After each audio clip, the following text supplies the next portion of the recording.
The title of chapter 4 is Jesus, but we might have used the plural and called it Jesuses instead. In a sense, this is absurd.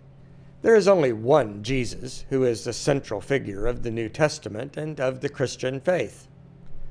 But nevertheless, when people say things about Jesus in the New Testament, they sometimes need to clarify which Jesus they mean.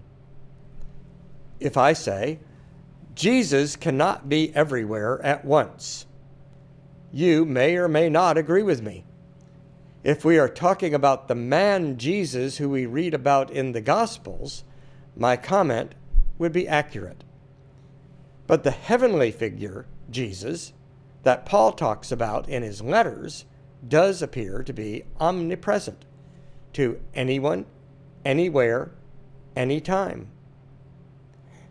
So there is a difference between the earthly Jesus before Easter and the exalted Jesus after Easter. We will learn what the New Testament says about both. But things get a lot more complicated than that. We also want to know what each individual book says about Jesus. A student reading Mark's Gospel might say, Jesus doesn't want people to know he is the Messiah. But a student reading John's Gospel would disagree. Mark and John tell the story differently. So what is true of the Markan Jesus might not be true of the Johannine Jesus. This chapter will introduce you to all these different Jesuses.